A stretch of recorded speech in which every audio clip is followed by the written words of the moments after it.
Herkese merhaba, ben Doktor Mustafa Kalkan. Yeni bir video ile sizlerle birlikteyim.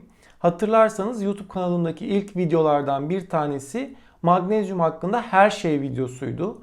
O videoda vücudumuzda neden magnezyum eksikliği oluşur, magnezyum günde ne kadar kullanmamız gerek, hangi durumlarda fayda görürüz gibi magnezyumla ilgili birçok sorunun cevabını zaten vermiştim.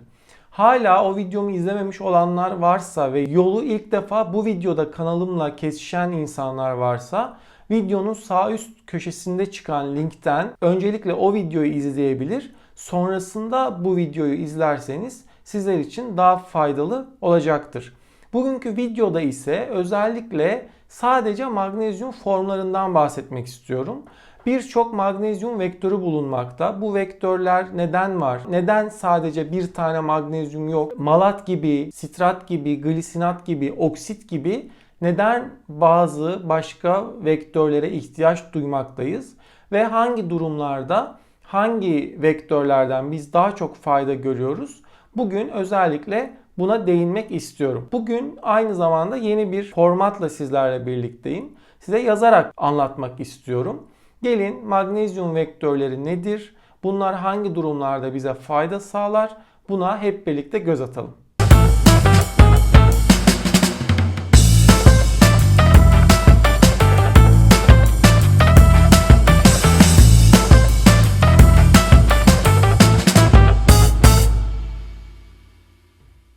Evet. Bugün konumuz ne demiştik? Magnezyum vektörleri.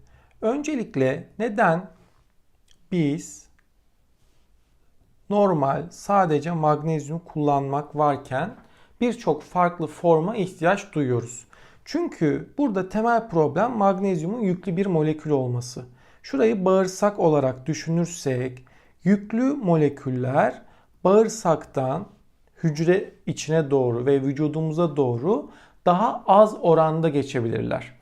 Bunların daha yüksek oranda bağırsaktan geçebilmesi için bazı vektörlerle bunu kombine etmemiz gerekiyor. Bunları biz temelde organik ve inorganik magnezyum formları olarak iki kısma ayırmaktayız. İnorganik formlar arasında oksit gibi, hidroksit gibi, klorit gibi, sülfat gibi bazı magnezyum formları bulunuyor.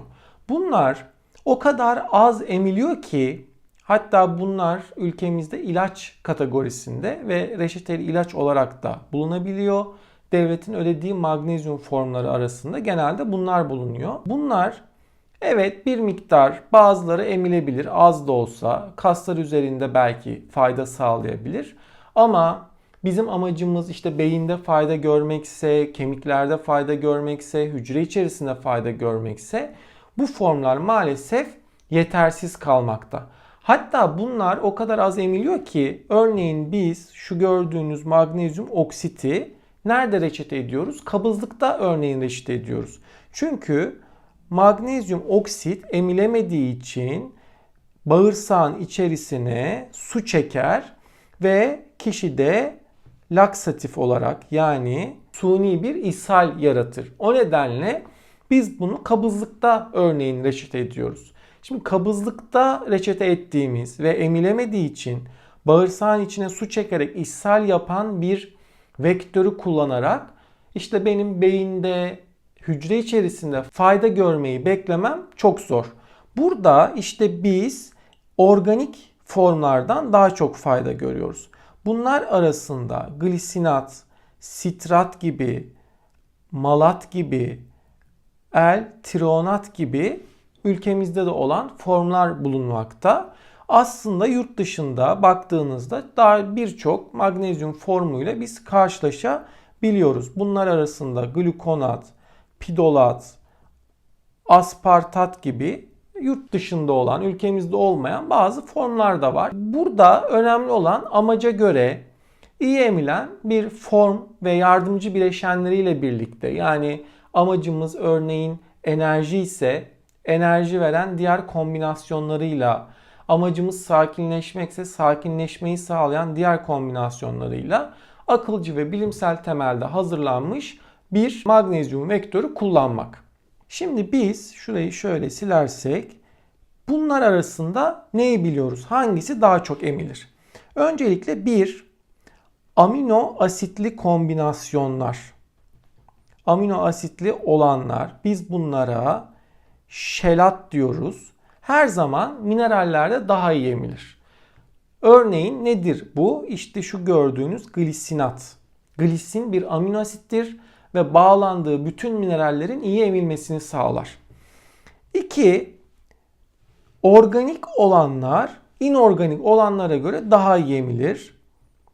Organik olanlar inorganik olanlara göre daha iyi emilir. Yani formu fark etmeden bu organik olanların hepsi inorganik olanların hepsinden daha iyi emilir. Bunlar böyle az emilirken bunlar daha çok emilime sahiptir. Bir de bazı vektörler bazı dokulara daha iyi oranda geçebilirler. Nedir o? Örneğin malat hücre içine daha iyi oranda geçebilir. Eritrosit içine daha iyi oranda geçebilir. Ancak glisinat, L-treonat gibi formlar örneğin beyne daha yüksek oranda geçebilir. Sitrat ise kaslara daha yüksek oranda geçebilir. Yani bazı vektörlerde bazı dokulara daha iyi oranda geçebilmekte. Gelin sırayla bu her vektör nerede fayda sağlar ve bunları kullanırken nelere dikkat etmek gerekiyor? Bundan bahsedelim. İsterseniz ilk sırada magnezyum malat formuyla başlayalım. Şimdi malat deyince aklınıza ne gelecek? Enerji gelecek. Neden? Çünkü malik asit, yani şu malattan gelen malik asit bizim enerji üretim organelimiz olan mitokondride ATP üretiminde görev almakta. İşte malat deyince aklımıza enerji ile ilgili sorunlar gelecek. Enerji ile ilgili sorun deyince çoğu zaman akla gelmese de aslında en önemli problemlerden bir tanesi fibromiyalji. Fibromiyalji sadece kas ağrısı demek değildir. Fibromiyalji mitokondriyal disfonksiyondur. Ne demek bu? Yani bir enerji sorunudur. Çünkü bizim en çok enerji ihtiyacı olan dokularımızın başında iskelet kasımız gelmekte. Ondan sonra ne geliyor? Beyin, en çok kullandığımız organımız. Ondan sonra ne geliyor? Kalp kası. En çok enerji ihtiyacı olan dokular bunlar. İşte iskelet kası eğer enerjisi olmazsa ağrır. Bu kasların ağrımasındaki temel problemlerden bir tanesi mitokondriyal disfonksiyondur. Magnezyum malatın magnezyum kısmı gidip kaslarda gevşeme yaratırken malat kısmı ise gider enerji sağlar iskelet kasına ve kaslardaki mitokondriyal disfonksiyon sorununu çözmeye yardımcı olur. Diğer işte malat deyince aklımıza gelecek sorunlar nelerdir? Kronik yorgunluk olabilir. Tüm enerji sorunları. Örneğin post-Covid, Covid'e bağlı, Covid sonrası yorgunluk gibi durumlarda biz özellikle magnezyum malattan fayda görmekteyiz. Peki bir diğer bu konuda değineceğimiz husus ise malat içeren magnezyum takviyeleri ne zaman kullanılır? Sabah kullanılması gerek. Kahvaltıdan 1 saat önce veya 1 saat sonra kullanılmasını öneriyoruz. Diğer değineceğim magnezyum formu ise magnezyum sitrat. Sitrat iyi emilen magnezyum formlarından bir tanesidir. Özellikle kaslara iyi oranda geçebilmekte. Dolayısıyla kas kramplarıyla seyreden durumlarda, örneğin nedir? Sporcular, yine fibromiyaljisi olanlar, malat sitrat kombinasyonu kullanabilirler. Gebeler gebelik krampları için sitrat kullanabilirler. Dismenore yani ağrılı adet problemi olanlar magnezyum sitrat formu kullanabilirler. Yani kaslarla ilgili tüm durumlarda aklımıza magnezyum sitrat gelmesi lazım. Sitrat aynı zamanda dengeli bir şekilde gayta yumuşatıcıdır. Bu ne anlama geliyor? O zaman biz konstipasyonda yani kabızlıkta da magnezyum sitrat formundan fayda görmekteyiz. Bunun inorganik magnezyum vektörlerinden farkı onlar daha masif, daha ağır bir şekilde ishal yaratırken magnezyum sitrat dengeli bir şekilde konstipasyonda fayda sağlamaktadır. Diğer en önemli magnezyum formlarından bir tanesi ise magnezyum glisinat. Bana göre en önemli magnezyum vektörlerinden bir tanesi. Magnezyum glisinat deyince aklımıza ne gelecek? Beyin. Çünkü glisin beyne en yüksek oranda geçebilen magnezyum formudur. Ve glisin amino asidi beyinde en bol bulunan amino asitlerden bir tanesi. En önemli inhibitör yani sakinleştirici amino asittir. Dolayısıyla biz magnezyum glisinat formundan nerede fayda görüyoruz? Uyku, anksiyete, depresyon, migren gibi beyinle ilgili sorunlarda biz magnezyum glisinattan fayda görmekteyiz. Peki magnezyum glisinatı biz ne zaman kullanıyoruz? Gece yatmadan önce kullanılmasını öneriyoruz. Şimdi bir diğer beyinle ilgili önemli formlardan bir tanesi de magnezyum L-treonat. Uzun yıllardır ülkemizde bulunmayan, aslında Amerika ve Avrupa'da bulunan ve ülkemizde eksikliğini hissettiğimiz formlardan bir tanesiydi ve yakın zamanda ülkemize de gelmiş oldu. Aslında bu videoyu tekrar güncellemek istememin sebeplerinden bir tanesi de bu yeni magnezyum L-treonat formundan da bahsetmek istemem. Magnezyum L-treonat yine beyne çok yüksek oranda geçebilen magnezyum formlarından bir tanesi. Amerika'nın en önemli üniversitelerinden bir tanesi olan MIT'de keşfedilen ve patentli bir şekilde koruma altına alınan bir magnezyum formu. Özellikle çok klinik çalışma bulunmakta ve bu klinik çalışmalar arasında Alzheimer, demans, kognitif fonksiyonlar yani bilişsel fonksiyonlar, öğrenme kapasitesi, dikkat eksikliği, hiperaktivite bozukluğu gibi problemler, Parkinson, uyku, anksiyete, depresyon, mood gibi birçok alanda yapılmış klinik çalışması bulunan çok özel magnezyum formlarından bir tanesi. Örneğin sadece bir tane yapılan klinik çalışmadan bahsetmek istiyorum. Sadece 12 haftalık kullanımla Alzheimer hastaları üzerinde yapılan bir çalışmada beyin yaşının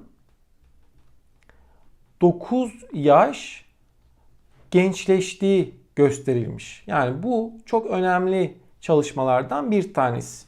Ve genelde biz burada magnezyum L-treonat dozu üstünden bu klinik çalışmalara bakmak lazım.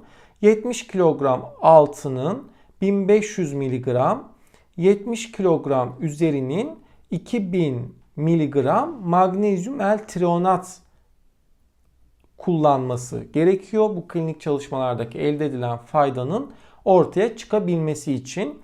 Yani burada elementel magnezyum dozuna bakacak olursak örneğin 2 gramdan, 2000 miligramdan 150 miligram elementer magnezyum gelmekte. Ancak burada önemli olan magnezyum dozu değil, bu magnezyum L-trionat ham maddesinin dozuna özellikle dikkat etmeniz gerekiyor. Bu 2000 miligram magnezyum L-trionatı karşılamak için de ülkemizde yaklaşık 3 kapsül gibi sayılarda bu magnezyum L-trionat formunu kullanmak gerekiyor. Magnezyum L-trionatla ilgili yapılan klinik çalışmalarla ilgili anlatmak istediğim bir diğer şey de bu klinik çalışmalar genelde C vitamini ve D vitamini de eklenmiş kombinasyonlarla yapılmış. Tabi D vitamini olduğu için K2 vitamini de içeren bir magnezyum kombinasyonuyla bunu kullanmak önemli. Dolayısıyla klinik çalışmalarda elde edilen faydanın görülebilmesi için magnezyum L-trionatın bu bileşenlerle olan bir kombinasyonu kullanmak önemli. Tabi magnezyum deyince P5P yani aktif vitamin B6 olmadan olmaz. Biz piridoksal 5 fosfatı sadece L-trionat formunda değil, diğer bütün magnezyum vektörlerinde de yanında olmasını istiyoruz. Çünkü magnezyum ve B6 vitamini vücutta birçok yerde birlikte hareket ediyor. Hem magnezyumun emilimini artırdığı için hem de serotonin gibi, dopamin gibi bazı nörotransmitterlerin salgısını magnezyumla birlikte artırdığı için P5P'yi biz çoğunlukla magnezyumun yanında olmasını istiyoruz. Magnezyum vektörleriyle ilgili olarak anlatacaklarım şimdilik bu kadar. Videonun başında da bahsettiğim gibi eğer yaklaşık bir yıl önce yayınladığım magnezyum hakkında her şey isimli videomu izlemediyseniz onu da izlemenizi tavsiye ediyorum. Çünkü onu izlediğinizde de magnezyumla ilgili kafanızdaki birçok soruya cevap bulmuş olacaksınız. Yeni videolarımdan haberdar olmak için kanalıma abone olmayı ve bildirimleri açmayı lütfen ihmal etmeyin. Aynı zamanda Instagram DR Mustafa Kalkan sayfasından da beni takip edebilir ve kafanıza takılan soruları oradan bana DM yoluyla iletebilirsiniz. Aynı zamanda Apple Podcast, Spotify ve Google Podcast platformlarında da DR Mustafa Kalkan ile Sağlık Notlarım isimli podcast serisinde bu videoları sesli formatta da dinleyebilir. İş yaparken veya aracınızla seyahat ederken veya spor yaparken de kolaylıkla bu bilgileri podcast formatında edinebilirsiniz. Yeni videolarda görüşmek üzere. Herkese sağlıklı günler diliyorum. Hoşça kalın, sağlıkla kalın.